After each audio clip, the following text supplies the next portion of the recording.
muraho neza Yesu akuzwe ikaze kuri Ukubyumva TV ngiye bagezaho banyita Dada. Nizere ko muraho meze neza, abatameze neza ntangiye bakomeza mbibutsa ko byose birarangira mutikizere. Hanyuma namwe mwiyabonesha murebe ibintu byanjye ni ukuri muri abantu b'agaciro gakomeye cyane, nimwe mu imbaraga zo gukora ibyo nkora. Namwe bashya mbashishikarije kujya kuri Ukubyumva TV mwiyabonesha ni ukuri mubisangize, musigire n'amakomanteri, muzaba mukoze cyane. Uyu munsi ndagarutse kugira ngo tuganire ku marangamutima yacu, ibitekerezo n'ibyo bintu usanga bitujura mu mutwe. Niyo mpamvu uyu munsi nshaka ko tuganira ku marangamutima, uburyo twayajera n'uburyo twayitwaramo. Hanyuma nkaba nahisemo amwe mu marangamutima yitwa uburakari. Nahisemo uburakari kubera ko uburakari ni amwe mu marangamutima yacu nibaza ko ari amarangamutima akomeye cyane, ashobora gutuma ibintu byinshi bibi biba atakuretse nawe nyirayo, kubera ko akwica imbere cyangwa akakugiraho ingaruka uzicuza ubuzima bwawe bwose. Hanyuma ese Imana ivuga iki ku burakari?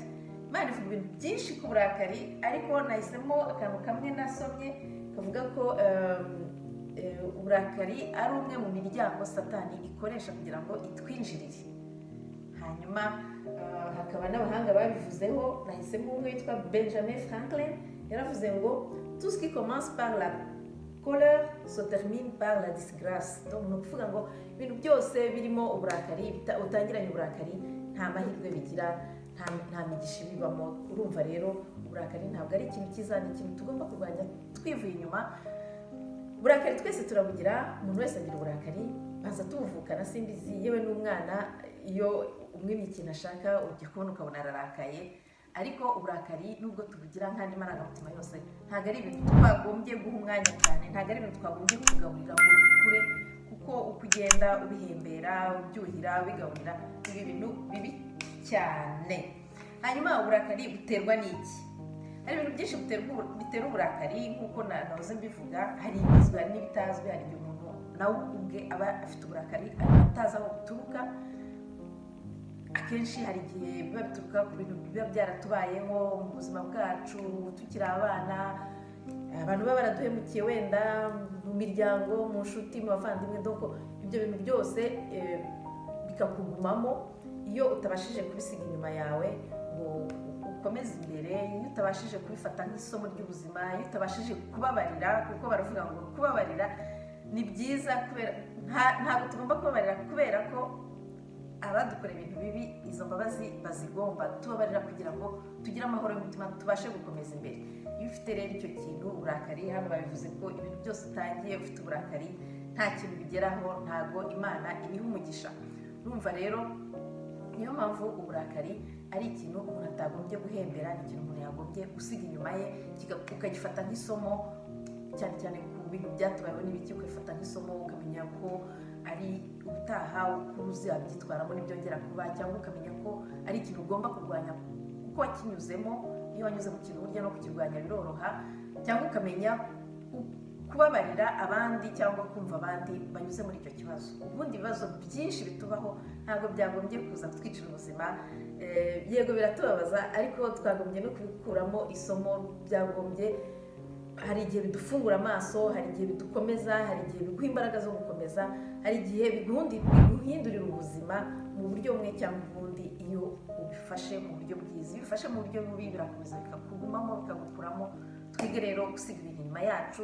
Ibyatubayeho biba byarahise, nta kontrole dufite ku byahise. Twige gukontorora ibintu twebwe tubasha gukontorora, kuko ibintu byose ntabwo wabasha kubikontorora, cyane cyane ibintu byahise nyine biba byarahise. Hari n'ikindi nibaza ko gitera uburakari, akaba ari stress. Stress yo ni ibintu stress ya buri munsi, ibintu tubamo, ibintu dukora, ntibyagenze neza, bimeze gutya na gutya. Wowe niwe ugomba kubihindura, nabyo ufiteho controle. Aho kugira ngo ujye uhorana uburakari, hindura uburyo ukora ibintu byawe, kora plan nziza iguha umwanya wo kuruhuka, ituma utagira frustration, hanyuma ugabanye stress, hanyuma ugabanye n'uburakari. Icyo nacyo ni ikintu tubasha gukontorora. Ubishoboye wahindura plan yawe kugira ngo uburakari bushire. hanyuma ikindi mbona gitera uburakari ni culpabilité, kwishinja ibintu utakoze kandi waragombaga kubikora, cyangwa ibyo wakoze utaragombaga kubikora. Ibyo nabyo ni ibintu buri gihe iyo ubyibutse bigutera uburakari, ariko nabyo tubifiteho controle. Ibyahise nongere bibasubiriremo, biba byahise, ntabwo ugomba kubitindaho. Wowe ugomba kwifata nk'isomo rituma ibizaza ubyitwaramo neza, witonda mbere y'uko ufata ibyemezo, kugira ngo utazongera kujya uhora uwishinja mu bintu byose. Hanyuma ikindi mbona gituma turakara rimwe na rimwe niko ushaka gukontorora abantu, ibintu to ugashaka ibintu byose kubikontorora. Ndagira ngo nkubutse ko ntabwo ushobora gukontorora ibintu byose, surtout ntabwo ushobora gukontorora abantu. Ntuzagerageze gukontorora umuntu uwo ari we wese, kuko umuntu afite uko ateye. Gushaka guhindura umuntu ngo akore uko ushaka, abe uko ushaka, ni ibintu bibi cyane, ni ibintu bizahora bigutera uburakari, bigutera frustration. Kandi ndakwibutsa ko burya uburakari ni we bwica cyane kurusha uwo bufitiye. Uzagerageze rero, niba ari abantu ubona ugomba kureka kubera ko bagutera izo frustration, ubareke nta kibazo. Ariko niba ari abantu utagomba kureka, abantu ukunda, abantu udashobora kubona aho ushyira, bafata uko nyine, umenye ko ari uko bameze, umenye ukuntu ugomba kubitwaraho, ubakunda uko bari. Ariko gushaka kubakontorora byo ntabwo bishoboka. Ntuzashake gukontorora umuntu na rimwe. Mbona kigitera uburakari ni ukutamenya kuvuga oya, kutamenya guhakana. Abantu nabo batazi guhakana buri gihe usanga bashobora kugira uburakari, kubera ko wemera ibintu byose, ukemera n'ibyo udashoboye kugira ngo ushimishe abantu, kandi wenda nta n'umwanya ufite wo kubikora. Hanyuma iyo bikunaniye usanga nabyo bitera frustration. Aha rero ndagira ngo nkubwire ko burya ntuzemere ibintu udashoboye. Ibyo udashoboye uzamenye guhakana, uvuge ko utabishoboye, kubera ko burya ntabwo ushobora gushimisha abantu bose. Ikindi kandi umuntu uzabazwa nuko wamubwiye ko ibintu utabishoboye, uwo nawe n'ubundi bizaba bikweretse ko ari umuntu utagomba gukomezanya nawe.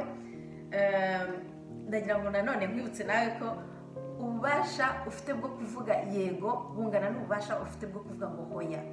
Ibintu rero udashoboye ntuzabyemere, uzavuge ko rwose utabishoboye, kuko aho kugira ngo bigutere uburakari, bigutere frustration z'ubusa, ntuzabyemere, uzabihakane. Rero twumvikanye ko niba mbona muri make byagombye kuba bitera uburakari, ariko namwe hari byinshi, namwe ibyo mwanyunguraho inama mubisigire muri commentaire hariya hasi. Murabona rero ko uburakari atari ikintu cyiza. Uburakari ni ikintu gitangira buhoro buhoro, kikazamuka tucyumva, ukarakara, ukaba wakora ibintu nyuma ushobora kuzicuza ubuzima bwawe bwose. Uburakari tugomba kuburwanya dukoresheje amasengesho. Waba wumva ufite uburakari, ukajya wenda gukora akamarshe cyangwa promenade, cyangwa ukajya kwiruka, ku buryo ugaruka mu mutwe wumva bimeze neza, uburakari bwarangiye. Hanyuma rero habaho amoko atandukanye nanone y'uburakari. Uburakari buratandukanye.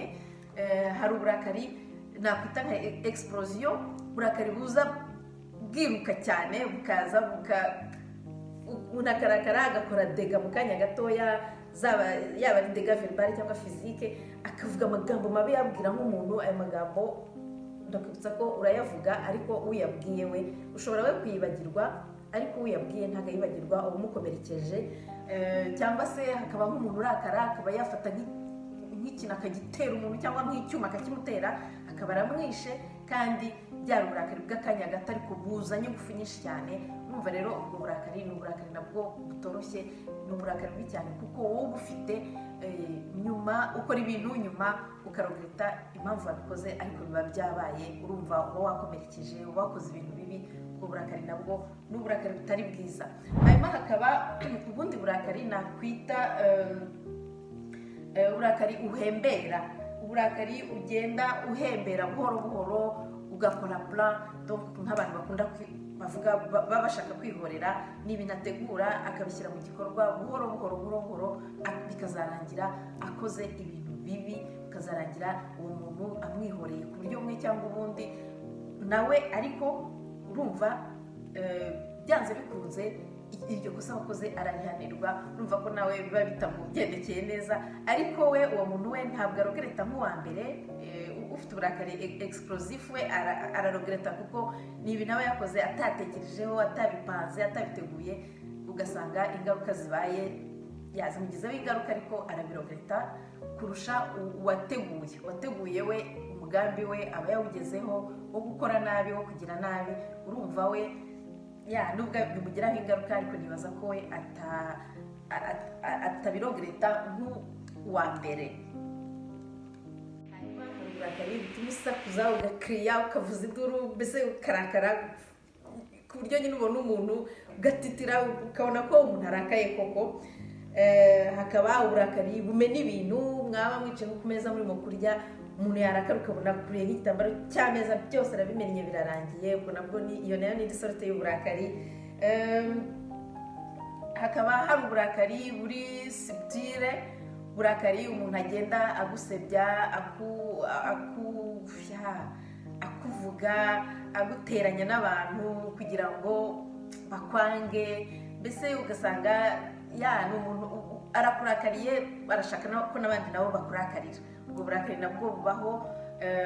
Hakaba n'igihe umuntu arakara agakora ibintu yakwita nka blague, ibyo bita plaisanterie grossière, donc akagutakina ariko akukomeretsa, ariko yarangiza akavuga ati c'était une blague. Ibyo nabyo ni ibintu bibaho cyane mu bakozi cyangwa mu nshuti, kumva umuntu yarakurakariye ariko aragenda ashaka guturanya n'abandi cyangwa gutakina, akubwira amagambo ababaje, ariko we akayoroshya cyane akayita blague.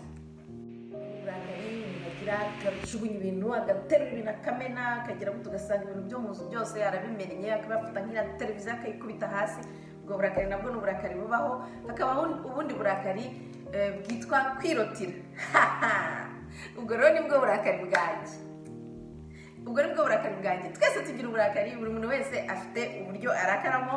Ndagusabye wowe uri kundeba, umbabarire muri commentaire uzasigire uburyo urakara. Njyewe ubwanjye ngiye kubikubwira. Njyewe iyo ndakaye ndirotira, ni ukuvuga ngo niyo naba mbana n'umuntu mu nzu y'icyumba kimwe, nkora ku buryo atambona, nkora ku buryo tudahura, ubwo nibwo burakari bwanjye. Njyewe ndakaye ndirotira, nta muntu mbona, umuntu ndakariye mbese simba ashaka guhura nawe, simba ashaka kumuvugisha, kugeza igihe ubwo burakari mbese tutarabishyira hasi cyangwa uburakari ngo bushire.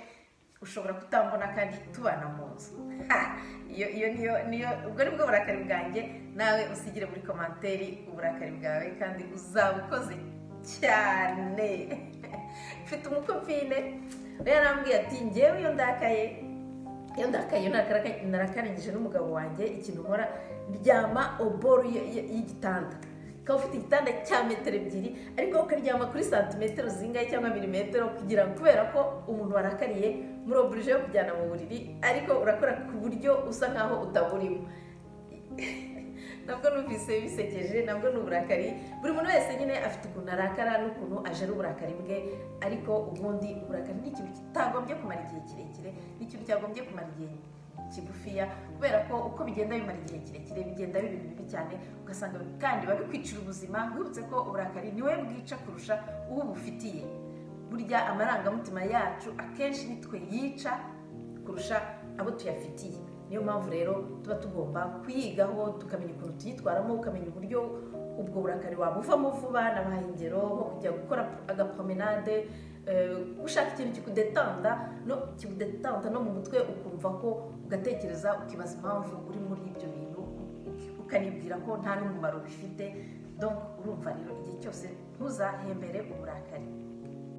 Rero ko uburakari atari bwiza, uburakari ni ikintu tutagombye gukora, turabufite ariko ni ikintu tutagombye gukomezanya.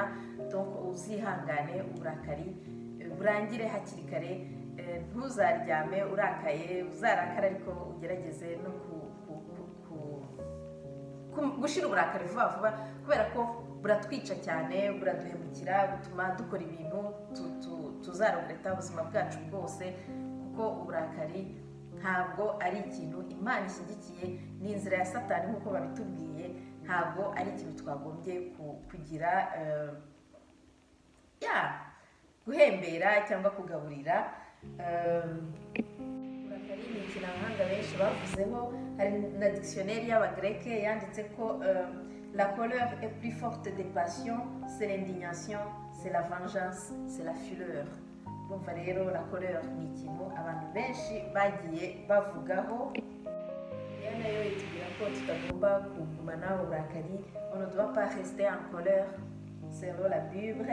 Hanyuma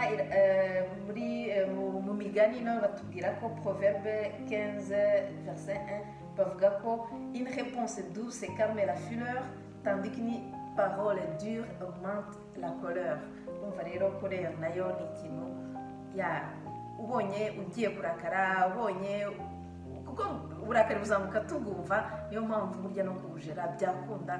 Umuntu wumva ugiye kurakara, reba ikintu ukora ku buryo ubwo burakari ubuhagarika, kuko ingaruka zabwo nazo ntabwo ari nziza. Hanyuma muri Jacques 1 verset 19 verset 1 simbizi ko babivuga, baravuga ngo ainsi donc mes frères et sœurs bien-aimés, que chacun soit prompt à écouter, l'un à parler et l'un à se mettre en colère. Urumva rero uburakari baradusaba, muri ijambo ry'Imana dusaba kubugendamo gahoro, byiza uzatega amatwi wumva umuntu aho kugira ngo uburakari buze utume uvuga vuba vuba, uvuga nabi. Hari undi muhanga nawe wavuze ko uburakari, la colère est une maladie où la langue travaille plus vite que le cerveau. Urumva rero uburakari nabwo nyine iyo urakaye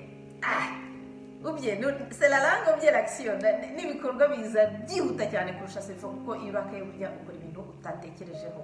Sawa rero, nizere ko twagiranye ibihe byiza, nizere ko hari ikintu mbafashijeho mu bihe by'uburakari, kandi mbibutse ko ibitekerezo byacu, amarangamutima yacu ni twebwe tubifiteho controle. Turi abashoferi babyo, nitwe tugomba kubiyobora aho dushaka kandi tugahitamo destination nziza. Ntabwo nk'urugero, mwebwe abantu mutwara imodoka, ntabwo imodoka igutwara aho yo ishaka, ni wowe uyitegeka kugutwara aho yo wowe ushaka. Nabivuze neza ra? Simbizi. Ntabwo imodoka igutwara aho ishaka, ni wowe uyitwara aho ushaka. Urumva rero n'ibitekerezo byacu niko bimeze, nabyo tugomba kubibera umushoferi, tukabiyobora aho dushaka, kandi ugahitamo ahantu heza kugira ngo uyobore mu bintu bibi, kuko twabonye ko n'ibintu bitari byiza, n'ibintu bitakubabaza wowe wenyine gusa, ariko bibabaza n'abandi, cyangwa bikagira ingaruka ku bandi bantu, ariko wowe bikakugiraho ingaruka z'ubuzima bwawe bwose. Sawa rero, mugire ibihe byiza, nizere ko musigira amakomantere mukambwira uburyo murakaramo, uburyo manifeste uburakari bwanyu, hanyuma tuzongere tubikomanteho. Murakoze cyane, Imana ibahe umugisha, ndabakunda cyane, bye.